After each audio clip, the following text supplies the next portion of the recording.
Ok, bonjour à tous, enfin à tous ceux qui sont connectés. Moi, je m'appelle Vincent Gillier, je suis formateur à l'EFP depuis longtemps, de 2004, je crois. Je suis architecte paysagiste, ça veut dire que je conçois des jardins pour des particuliers exclusivement et je les fais ensuite réaliser par des entrepreneurs de jardins, d'où l'intérêt pour moi aussi de pouvoir donner cours aux futurs entrepreneurs de jardins. Euh, Grosso modo, la formation, si je vais trop loin dans ma présentation, vous me dites, hein. Oui, pas de Euh, souci. Grosso modo, la formation s'articule sur 3 années, une année préparatoire, puis une année 1 et une année 2. Moi, je donne cours dans l'année 1 et l'année 2, essentiellement orienté sur les projets, enfin, l'approche projet, l'approche technique et l'approche budget, entre guillemets, quoi. Et ce que j'aime en tant que formateur à l'EFP, c'est qu'on peut vraiment amener une dynamique tout à fait réelle de professionnels à des futurs professionnels. C'est plus une relation interprofessionnelle qu'une relation clairement de prof à élève. Je ne sais pas si j'ai été clair. Très clair, c'est très clair. Merci Vincent. Voilà, vous l'aurez compris, Vincent est là pour représenter le métier d'entrepreneur de jardin. Mais on va rester finalement dans la même veine alors en passant la parole à Pierre Paquin qui lui aussi représente ce métier. Donc Pierre, je te laisse la parole. Si tu sais activer ton micro ou alors je vais m'en charger. Voilà Pardon? Pierre, s'il te plaît. Ah voilà. Ok, bonjour à tous. Bienvenue sur le site. Moi aussi, je suis architecte de jardin, une formation architecture des jardins, une formation en entreprise de jardin, donc conception et réalisation. Et donc, je suis formateur à l'EFP depuis 5 ans, 6 ans peut-être, je ne sais plus très bien. Enfin, des apprentis, des 3 années d'apprentissage et aussi de la formation des préparatoires pour le cours de chef d'entreprise. Et donc, en tant qu'entrepreneur de jardin, je peux travailler très bien justement de la main à la main avec Monsieur Gillier qui lui va concevoir les jardins et moi les réaliser. Donc, ça sera aussi bien du travail avec les plantes, plantation, engazonnement, etc., que de la construction de jardins, des terrasses en pierre, en bois, des murets, des piscines, bassins, etc., l'éclairage. Enfin, voilà. C'est un champ vraiment très, très varié. C'est ce qui rend très intéressant ce métier, hein, c'est qu'on a une palette assez large d'actions. Et Ok. donc, pendant les années d'apprentissage, on va apprendre ces différentes activités et en commençant surtout par la connaissance des plantes, puisque en plus de l'aménagement des jardins, il faut aussi pouvoir les entretenir. Donc, ça, il faut vraiment connaître très bien les plantes. Il y a une large place qui est donnée à la botanique pour connaître les plantes, les comprendre, comprendre leur fonctionnement et pouvoir justement les entretenir bon escient. Voilà. Je sais Ok. pas si, Merci Pierre. Merci Pierre. On a eu un peu peur au début, c'était un peu oui. saccadé, mais ça va, la connexion est revenue. Je vois que Raphaël Oui. Doumier nous a rejoint. Je vais sans plus tarder lui laisser la parole pour se présenter et alors présenter le métier d'arboriste. C'est bien ça? Exactement. Donc, moi, je suis Raphaël Doumier. Je suis formateur avec Anton Moreau et Thibaut Reis à formation d'arboriste grimpeur. Formation qui se déroule sur 2 ans. Métier spécifique un petit peu et un peu particulier. Oula, je vous ai perdu, non? On est là, on est là. Métier qui est spécialisé évidemment au niveau de l'arbre, qui intervient à tous les stades de l'arbre, de la plantation à l'abattage par démontage dans des situations très délicates également. Métier qui demande une bonne condition physique et avoir une envie de connaissance au niveau de l'arbre et être un peu sensibilisé un minimum au niveau de la nature et donc voilà, ce n'est pas un métier qui exige une connaissance particulière au départ, mais on demande une certaine motivation personnelle et d'investissement. Ce qui fait que, comme c'est un métier dangereux, pour certains cours, on est obligé de cadrer les élèves. Et donc, on a un nombre limité d'élèves qui fait qu'on a un test d'entrée et une sélection au niveau des candidats. Ok, métier physique donc. Oui, oui, tout à fait. Ok, super. Merci Raphaël. Alors, on va passer donc à notre troisième formation à présenter aujourd'hui, la formation de fleuriste. Et nous sommes en présence de Max Hurtaud pour nous parler de la formation. C'est bon, vous m'entendez? Oui, très bien. Ouais, super. Donc, bonjour à tous, je suis Max Hurtaud, donc je suis maître fleuriste. Donc, je suis formateur à l'EFP. Je fais les 3 années. Donc, la première année, j'enseigne créer un arrangement floral. Ensuite, la deuxième et troisième année, c'est la décoration florale d'un lieu. Donc, je trouve que ces 3 cours que j'enseigne, c'est vraiment le panel du fleuriste. C'est-à-dire qu'on démarre en apprenant les bases et ensuite, on peut vraiment s'éclater à faire des choses assez dingues. Donc, j'ai la chance d'être fleuriste et de voyager un peu partout dans le monde en ayant eu des concours internationaux et ainsi de suite, et étant primé aussi. Il faut savoir que fleuriste, on a 4 fleuristes différents. On a le fleuriste en boutique, on a le fleuriste événementiel, formateur et influenceur.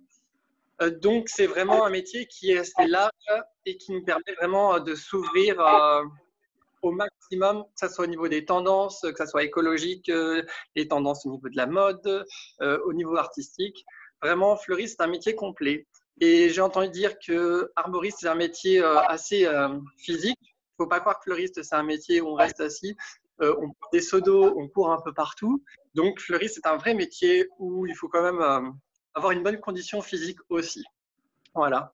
D'accord, merci Max. Je vois que Amjad lève la main. Amjad, n'hésite surtout pas à nous poser toutes tes questions dans l'onglet de conversation. D'ailleurs, je vous invite tous à poser les questions si vous en avez dans l'onglet de conversation pour qu'on puisse donc les relayer à nos professionnels. J'en profite peut-être pour passer la parole à l'un de nos responsables de pôle, Valérie ou Martine, peut-être pour présenter un peu le FP, le concept de l'alternance, comment ça fonctionne. Valérie, peut-être Allez, hop, au hasard. Je te laisse la parole. Voilà, donc bonjour à tous. Donc effectivement, moi, je suis responsable du pôle construction où on reprend effectivement les 2 métiers, donc entrepreneur de jardin et arboriste. Pour la formation entrepreneur de jardin, on a les 2 filières. Donc, ce qu'on appelle par filière, c'est la filière apprentissage et la formation chef d'entreprise. Donc, la filière apprentissage qui se déroule en 3 ans et qui est ouverte aux jeunes qui ont 15 ans et plus. Attention, il y a un âge maximum pour l'apprentissage qui est de 25 ans. Et alors, la formation chef d'entreprise, qui est une formation qui se donne également en 3 ans avec un minimum de 18 ans pour les inscriptions. Au niveau des conditions d'accès, aussi bien pour la formation entrepreneur de jardin que pour la formation arboriste, on demande au minimum d'avoir le second degré d'enseignement secondaire. Donc, le second degré, c'est la 4e humanité. Si les personnes qui souhaitent s'inscrire n'ont pas ce niveau d'études, ils peuvent également passer par un test d'admission qui leur donnera la possibilité de s'inscrire à ces 2 formations. Donc, pour les entrepreneurs de jardin, le test d'admission suffira à être admis à la formation. Par contre, pour les arboristes, il faudra passer par le test d'admission si on n'a pas de diplôme et également par un test de grimpe qui aura lieu, comme Raphaël l'a souligné lors de sa présentation. Et donc, la formation arboriste, c'est une formation donc, qui se déroule sur 2 ans. Ce qui est un petit peu différent de la formation entrepreneur de jardin en chef d'entreprise. Et là, nous n'avons pas de formation en apprentissage. C'est uniquement chef d'entreprise et donc à partir de 18 ans. Comme tu nous l'as fait remarquer, donc on fait de la formation en alternance. Donc la formation en alternance, c'est quoi? C'est qu'on vous demande effectivement de suivre les cours à raison de plus ou moins 1 journée par semaine. Et le reste du temps, vous êtes en contrat d'alternance chez un patron, que ce soit pour l'apprentissage ou la formation chef d'entreprise. Donc, le but de notre formation, c'est vraiment d'avoir la théorie en centre de formation et de pouvoir appliquer cette théorie chez un patron, donc au niveau pratique. Merci Valérie pour toutes ces explications. Alors, pour rappel, donc Valérie est responsable du pôle construction. Hop là, il y a un petit peu de son qui ressort, voilà. Donc Valérie est axée sur la construction. Elle nous parle donc évidemment de la formation arboriste et entrepreneur de jardin, mais nous avons aussi la formation fleuriste. Je ne sais pas si Martine veut rajouter peut-être quelque chose par rapport à la formation fleuriste. Mais la formation fleuriste se déroule uniquement en chef d'entreprise, donc cela rejoint effectivement les différentes conditions que Valérie a énumérées. Donc il faut avoir plus de 18 ans, c'est une formation qui se déroule uniquement en journée, donc le mardi pour l'année préparatoire de 9h30 à 17h, et donc c'est le mercredi en chef d'entreprise avec une partie de la journée dédicacée aux cours de gestion et l'autre partie aux cours professionnels. Ok, super. Merci Martine. Je vois qu'on a déjà quelques questions donc, dans notre onglet de conversation. Donc Amjad qui nous demande bonjour, les inscriptions commencent quand pour entrepreneurs de jardin? Alors, on n'a pas encore de réponse pour le début des inscriptions, voilà, simplement au vu de la situation actuelle. Cependant, si vous êtes intéressé par l'une ou l'autre formation, on vous invite à nous laisser vos coordonnées via le site de l'EFP. Alors, comment est-ce qu'on fait? Je vais vous montrer en 2-3 clics, c'est assez simple. Je vous fais un partage d'écran. Une fois que vous allez sur le site efp.be et que vous arrivez sur notre joli accueil, vous descendez un petit peu aux actualités. Et une fois que vous êtes aux actualités, vous arrivez à l'onglet e-tour des métiers. Vous cliquez dessus et là, tout en dessous, vous avez un bouton « Je laisse mes coordonnées ». Donc, n'hésitez pas à nous laisser vos coordonnées si les formations vous intéressent. On vous recontactera bien entendu après l'e-tour des métiers. Si vous avez des questions, n'hésitez pas, encore une fois, à les mettre dans l'onglet de conversation. Je vois qu'ici, nous avons Cyril qui nous demande « Pour pouvoir accéder à la formation d'entrepreneur de jardin, devons-nous passer un examen d'entrée comme le métier d'arboriste ?» Je vais peut-être laisser Valérie alors répondre à cette question. Non, donc pas du tout. C'est ça que je précisais tout à l'heure. Donc le niveau, donc il faut avoir au minimum un deuxième degré ou un CESI donc pour pouvoir accéder à la formation.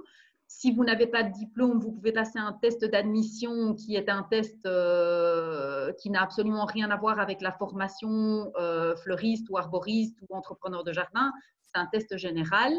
Le test de grimpe est un test qui se fait uniquement chez les arboristes.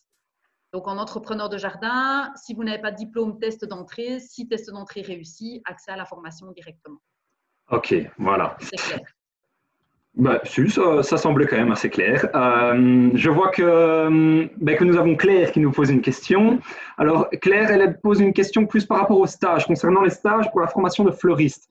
On va peut-être alors se tourner vers le SFPME, vers Soumaya, qui peut peut-être répondre à la question de Claire.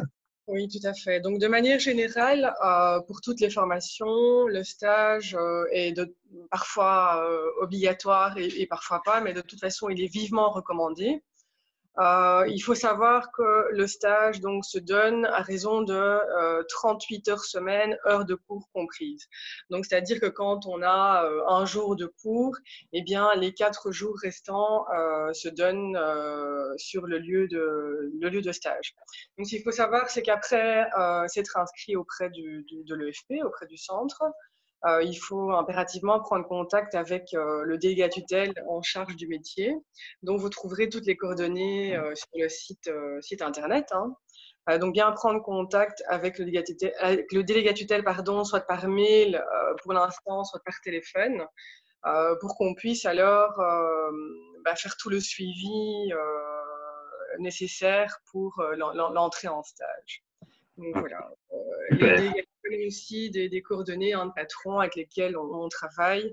Voilà. Et donc, on peut accompagner le stagiaire ou l'apprenti pour sa recherche de patron et faire évidemment tout le suivi en entreprise après. Ok, super. Merci Soumaya. Valérie, rassure-toi. Cyril nous dit merci beaucoup. Donc, ta réponse était très claire. Nous avons une autre question de Virginie. Bonjour, si nous avons déjà fait une année en promotion sociale, devons-nous d'office faire les 3 années ou y a-t-il une passerelle possible? Qui veut prendre la parole pour répondre à cette question? C'est dans quel métier? Alors, ça n'a pas été spécifié. Je ne sais pas. Si Virginie… Ah ben voilà, fleuriste. On laisserait peut-être la parole à Martine alors. Oui, en fait, pour les dispenses, tout dépend effectivement du parcours que l'on a fait auparavant. Il faut que ce parcours soit bien entendu réussi.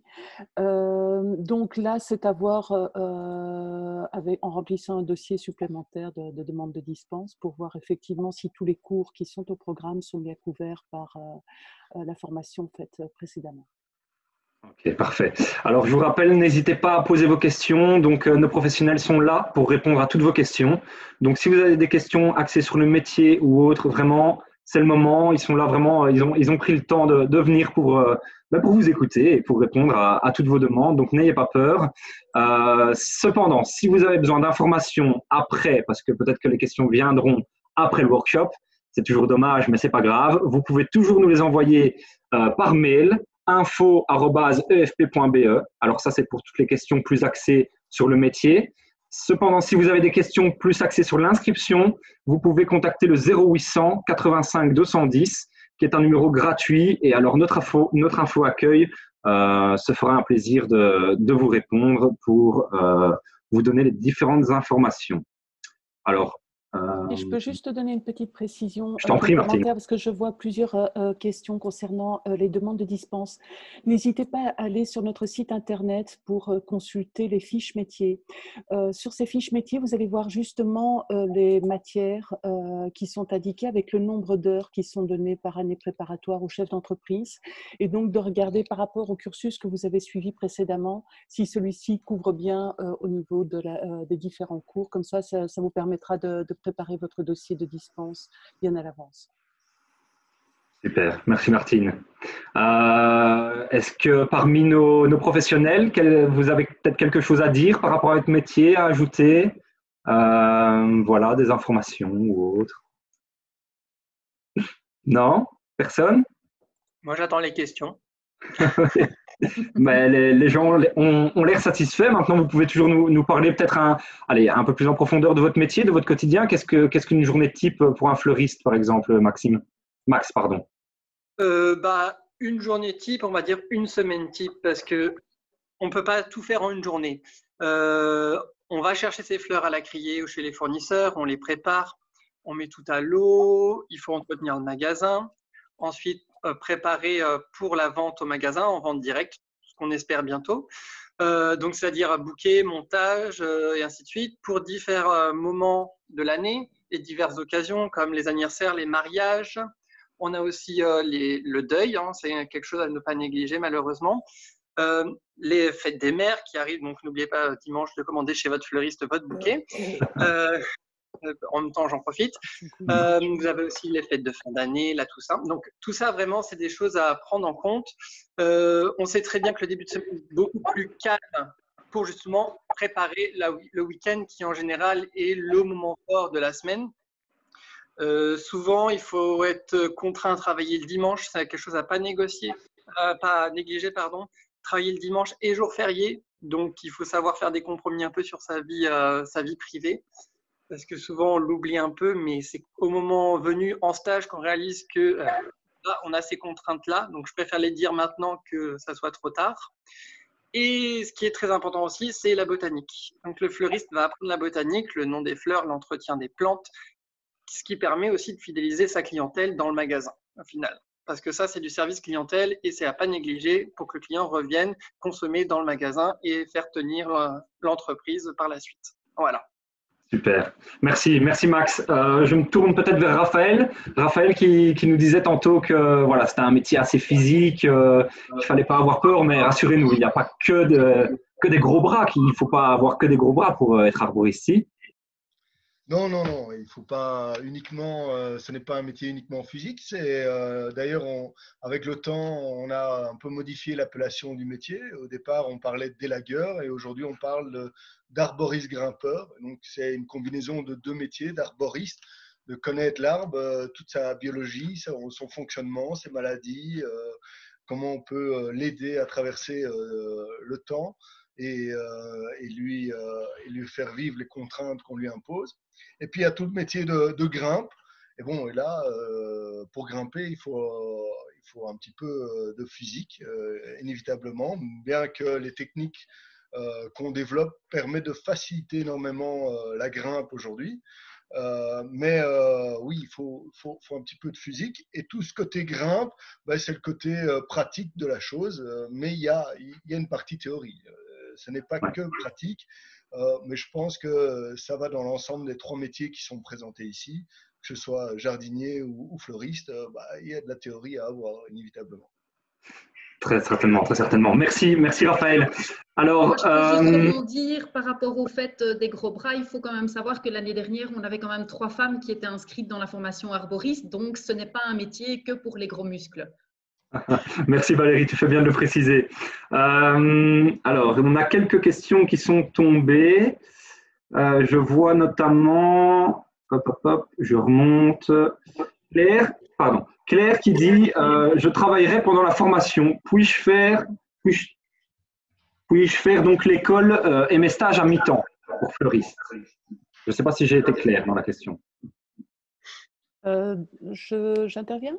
Oui, vas-y Martine. En fait, quand on est en emploi, il y a tout à fait moyen de suivre une réorientation professionnelle ou je ne sais pas si c'est une réorientation ou une formation en tant que telle et de faire de la pratique en entreprise via les stages non rémunérés. Donc, si c'est pour fleuristerie, il faudra faire dans ce cas-là, bien entendu, 250 heures 250 heures en année préparatoire et également 250 heures en chef d'entreprise. Cela permet effectivement de pouvoir conserver son emploi et de ne pas être précarisé, de poursuivre la formation et de remplir l'obligation de pratique en entreprise. Ok, merci Martine. On a une question peut-être plus pour le SFPME, pour Somaya. Concernant les stages, ils se situent exclusivement sur Bruxelles. Devons-nous avoir le permis ou autre prérequis? Je vais activer le micro. Oh, pardon, on le fait en même temps. Voilà. Alors, donc, concernant les stages, non, évidemment, les stages ne sont pas exclusivement à faire sur Bruxelles. Maintenant, il faut savoir que le CFPME est compétent uniquement sur le territoire bruxellois.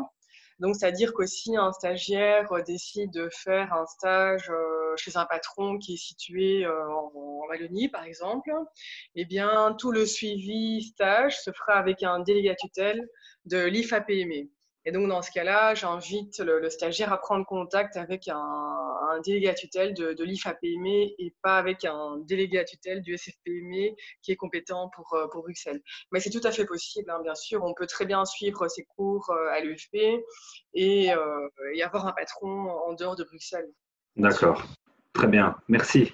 Alors ici j'ai une question donc de monsieur ou madame Plumerel concernant la formation d'arboriste. Quel est le nombre limite d'élèves? Est-ce qu'il y a un nombre limite d'élèves pour la formation d'arboriste? Je vois que Raphaël fait oui de la tête. Voilà, comme expliquait Raphaël, effectivement, il l'a dit tout à l'heure, hein, donc pour des questions de sécurité, on n'a pas la possibilité d'inscrire plus de 12 élèves par classe. Donc, 10, c'est 12 élèves par classe. 12, pardon. Oui, 12. Ok, d'accord, ben voilà, comme ça la réponse est claire. Alors, Axel, bonjour. Bonjour Axel. J'aimerais savoir si le secteur d'entrepreneur de jardin est bien un secteur en pénurie et donc si je peux avoir une dispense pour toucher le chômage. Je ne sais pas si on se tourne vers toi Valérie ou… Peut-être vers un entrepreneur de jardin. Peut-être vers un entrepreneur de jardin, oui, bien sûr. Vincent, je t'en prie si tu sais répondre à cette question. Donc, de savoir, est-ce que le secteur est en pénurie à l'heure actuelle? Mais je suppose que vu comme est formulée la question, j'imagine qu'il doit y avoir des passerelles droit chômage pour spécifiquement les secteurs en pénurie. Alors, je ne sais pas si la profession d'entrepreneur de jardin est réellement recensée comme étant une profession en pénurie. Je ne sais pas répondre à la question. Ok, donc ça… Oui, donc moi j'aimerais quand même peut-être juste préciser que pour la dispense donc, du chômage, c'est tout à fait possible pour plusieurs métiers. Ce qu'il faut savoir, c'est qu'il y a évidemment des démarches à faire. Donc moi j'inviterais la personne à prendre contact avec son syndicat dans un premier temps et préciser que la personne souhaite s'inscrire dans la formation en précisant évidemment le métier.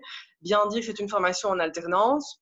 Et donc là, il y aura des documents bien spécifiques à faire compléter plus tard, évidemment, quand l'inscription sera faite et quand on aura trouvé un patron. Mais donc, j'invite voilà, la personne qui pose la question à prendre contact avec son syndicat et par la suite faire compléter les documents qu'il faut et par le centre et par le SFP. Ok, merci. Alors, Cyril nous demande qu'est-ce qu'on entend par une année préparatoire pour la première année d'entrepreneur de jardin? Cela reste une année normale. Je me tourne peut-être vers Vincent qui peut répondre à cette question. Alors, l'année préparatoire, elle n'est pas obligatoire. Valérie, tu me corrigeras si je me trompe. Si, elle l'est. Elle l'est, ok. Bon, alors Valérie, je te cède la parole. Voilà, donc effectivement, la formation chef d'entreprise, c'est une formation qui s'étale sur 3 ans et donc on parle d'année préparatoire. Pourquoi? Parce que ça a toujours été comme ça. On aurait pu dire effectivement que c'était première, deuxième et troisième année, mais en tout cas, l'année préparatoire fait partie intégrante de la formation. Et effectivement, cette année préparatoire pourrait être dispensée en fonction de titres acquis avant l'entrée en formation. Mais il n'y a vraiment rien de certain et on ne peut pas vous dire qu'effectivement, vous pourrez être dispensé de la totalité de l'année. Il y a peut-être effectivement des modules de cours qui pourraient être dispensés en raison d'études antérieures. Mais voilà, ça fait partie intégrante de la formation et c'est bien une formation en 3 ans, dont une année préparatoire et 2 années chef d'entreprise. Ok, très bien. Donc, c'est comme une année normale finalement, mais préparatoire. Ok, super. Merci Valérie. Bon, on arrive tout doucement à la fin de notre workshop. Donc, si vous n'avez plus de questions, on va pouvoir passer à notre petit sondage final. Alors, c'est ici que… Voilà, donc vous pouvez répondre à ce sondage qui prend quelques secondes. J'en profite pour vous rappeler que si des questions vous viennent par la suite, n'hésitez pas à les envoyer à info@efp.be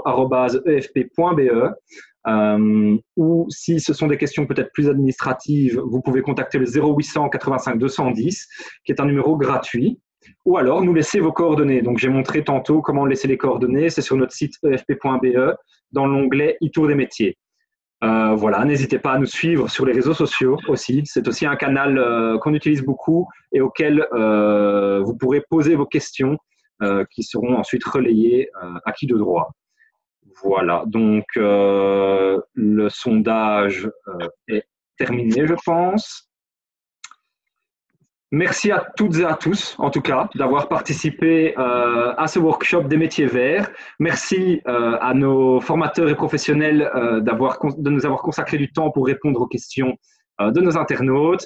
Et alors, merci à Valérie, merci à Martine, merci à Soraya, merci à tous, en fait, d'avoir été là pour que ce workshop se déroule au mieux. Voilà, je vous souhaite à toutes et tous une bonne fin de journée. Du coup. Merci. À vous aussi.